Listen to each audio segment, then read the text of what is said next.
sport now, and we go out to the Avalon Speedway for some of the Great Southern Showdown for sprint cars. We're set to go! Nice little drag race into turn number 1 as Domain Ramsey climbs over the tail of Smith. Johnny Baines left with nowhere to run. Ramsey with the first to go around. He stalled the 20 car. Once again, Reed around the outside. He slings shots to the lead. Dennis Jones runs wide. Gives up 3 spots. Reed, Smith with Milburn now motoring around the outside in turn 4. Tanner, Van Ginnigan, Darren Russell, Dennis Jones, Ash Burke. Reed now with half the back straightaway advantage. 2 down, 8 laps to run here in Heat 1. The Great Southern Showdown. We're underway. Milburn continues to work the outside groove, maybe a little heavy upstairs at the moment as Smith puts a couple of car lengths between he and third place Milburn. Tanner runs strongly in 4th, 5th is Van Ginnigan, 6th is Darren Russell, 7th is Dennis Jones, 8th and the final car on the track is Ash Burke in the V23. Reed clicks off another lap. Continues to set the pace here in Heat 1. Smith now with a handy couple of car lengths over Milburn. Tanner in 4th. 5th is Van Ginnigan. He too having a nice run. Halfway home for your race leader. Reed with 5 laps to run. He's in command here in Heat 1. Looking to seal the deal in the Eureka Sprint Car Series Championship this weekend. 5 laps to run. Heat race number 1. Once again, Milburn, you can see him just dragging that brake as the left front wheel stops on the 68. He had his shot at him. Now he gets a nice run off turn number 4. Reed doing a nice job. Smith just gets a little push. G. Milburn was motoring around the top. He too had to take evasive action. Could have been vastly worse. Nice battle for the runner-up spot as Milburn trying one more time around the top.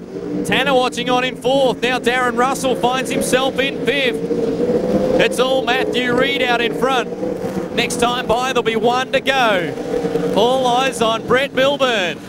The Jet rips another tear off out of turn number 2. Trying to slingshot his way around the outside. Half lap remains now for your race leader. He'll work off 3 and 4 for the final time. Brett Smith trying valiantly to hang on to 2nd. Reed takes the win. Smith home in 2nd. Nice drive from Milburn. He'll finish 3rd. Quinton Tanner from Darren Russell in 5th. Van Ginnigan, Burke and Dennis Jones will round out the field. We hope you enjoyed all the sprint cars there. Now we welcome to the show Tim Mitchell, who joins us for the first time with sport. Thanks, Tim. Thanks, Megan. And making sports headlines in Geelong this week. Geelong wins the NAB Cup. GRFA President John Karunos resigns from his post. And Madison Brown is named captain of the Under-21 Australian squad.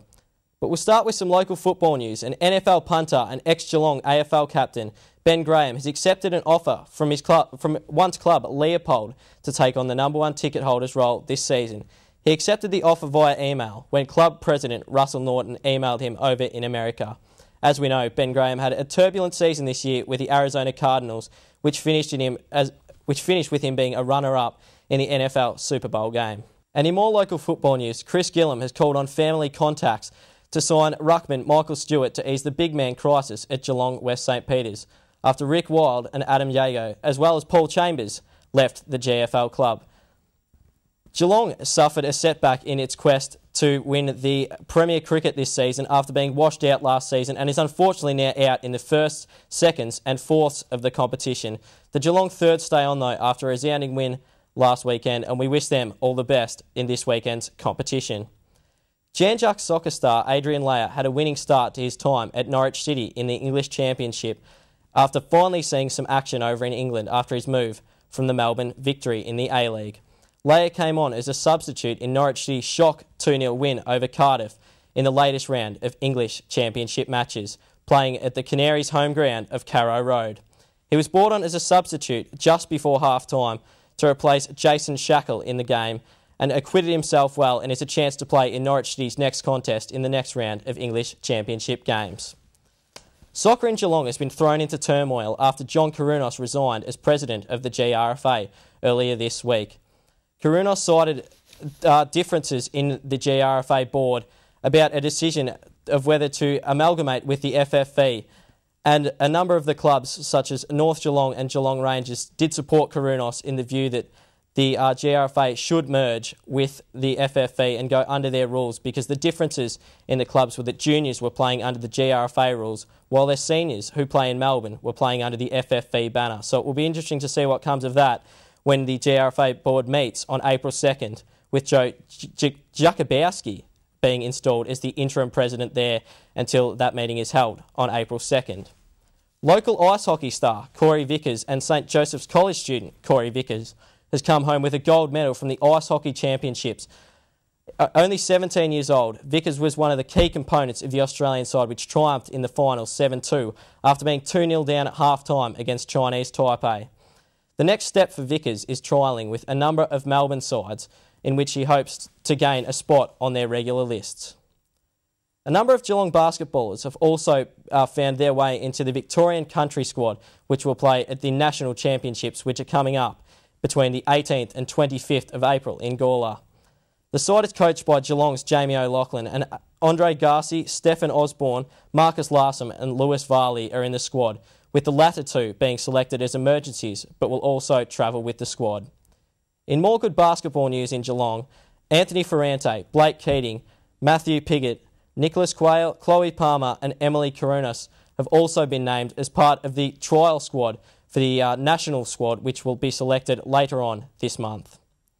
Finally, in netball news, Madison Brown, Geelong netball star who started her ANZ Championship career with the Melbourne Vixens, has been named Australian Under-21 captain for their coming tour of the Caribbean. She's one of 6 Victorians in the squad, which will play a 3-test series over in the Caribbean against Jamaica, which kicks off on March 24th. It's part of the Australian team's preparations for the World Youth Netball Championships, which are being played in the Cook Islands later this year. 21-year-old Brown has shifted from the Melbourne Vixens, where, as I said, she started her ANZ Championship career, to Perth-based club, the West Coast Fever, in a bid to win more game time in the Trans-Tasman competition, which has now resulted in her being selected in that captaincy. So we wish Madison all the best in the role. And well done also to all the junior cricket coaches out there who took part, and all the junior players who played in grand finals over the weekend, and especially well done to all the winners from us at Good Morning Geelong. Back to you, Megan. Thanks, Tim. Great to have you on board. Well, that's all we have time for on Good Morning Geelong. It's been great to have you with us. We'll see you next week. Enjoy your weekend.